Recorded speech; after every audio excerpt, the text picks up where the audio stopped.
case, because that case has absolutely nothing to do with any reason we're here. There's not a single bill that we voted on that I'm aware of in the last 5 years, or a single bill that's pending in either chamber that has anything to do with what happened in that situation. The man was given a cash bond, and he did something in violation of the cash bond. There's no cash bond proposals out there, and I'm not aware of any amendments that have been made to cash bond in the last 5 years. So what he has to do with what we're doing in this special session, I don't understand, but it's an unfortunate distraction. I would also just point out that since that happened, I've had some judges that have reached out to me, and they have suggested that the existence of a cash bond system makes scenarios like that more likely, because lots of times judges feel more comfortable releasing people that are dangerous because they can give them a cash bond instead of putting them on intensive pretrial monitoring or leaving them locked up. And so I would just suggest that if you want to have a debate about that policy, we can have that debate, but I don't think it's quite as intuitive or simple as others might think. I'm not going to get into the parole board. I think you've heard enough from the junior senator from Richmond and the senator from Western Fairfax about that. Mr. Schooley, Patrick Schooley, that was a crime that was committed in 1979 when I was 8 years old. Schooley served 41 years in prison for a crime that was committed when he was a juvenile. The United States Supreme Court in 2012 held that we are not allowed to hold juveniles their entire life. They have to have a reasonable opportunity to parole. In 2016, they held that was retroactive to people that are already incarcerated. So sure, we could leave him locked up forever. And you know what? We'd be violating his constitutional rights. We can't do that. These people have to be released at some point when they commit crimes as juveniles. It's required by our law, by our Constitution, by our United States Supreme Court. Now, y'all may not like that, but trying to say that us following the Constitution is in some way inappropriate or illegal or immoral is nonsense, because it's the law. So we can try and connect the dots to these things that have nothing to do with why we're here. But it's a big diversion. I heard a moment ago a reference to Mark Warner filing the parole board. Governor Warner fired the parole board because the parole board wouldn't parole anybody.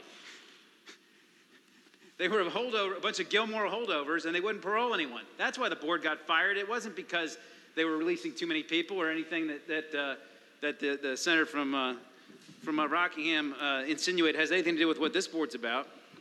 And I want to talk about the theme of this session.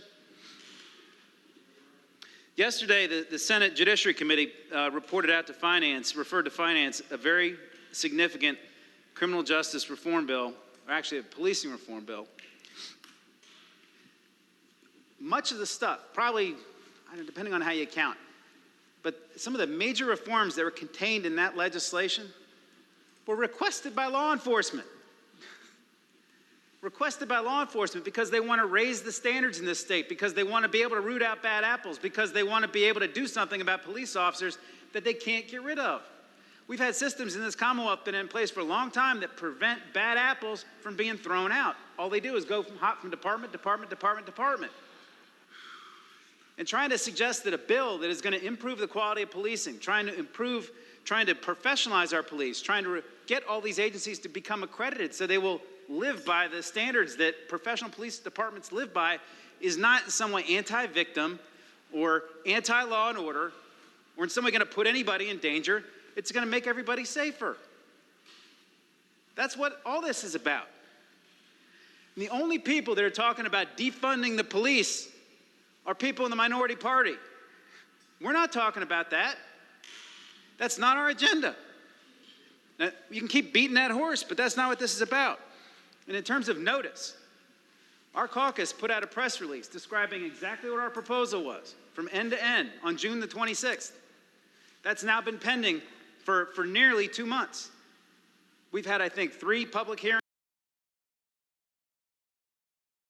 The House of Delegates has had 3 or 4 public hearings. The bills have been put out there for shareholders. We put our police reform legislation out, I think, 2 weeks ago. Maybe it was August the 6th. No, I'm sorry. We put the legislation out a week ago. We announced we had a further announcement about it on August the 6th. We put the actual legislation out a week ago. We've been sharing the drafts with the minority in the last 2 weeks as we've been refining it. We've been sharing it with stakeholders. The public knew this session has been coming now for probably 3 weeks. Colorado, George Floyd was murdered on May 25th. Colorado acted on June the 13th with a comprehensive Police Reform Act.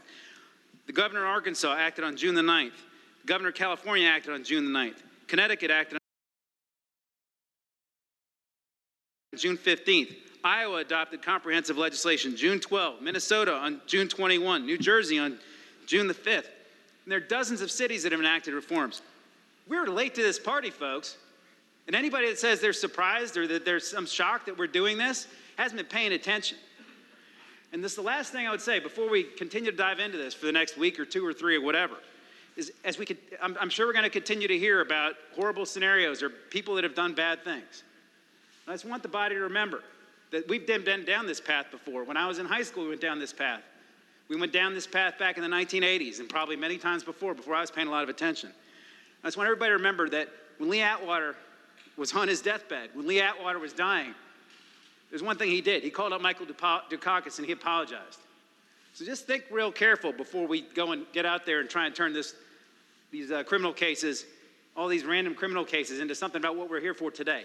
It isn't why we're here. We're here to improve law enforcement, to improve public safety, and to make Virginia a better place.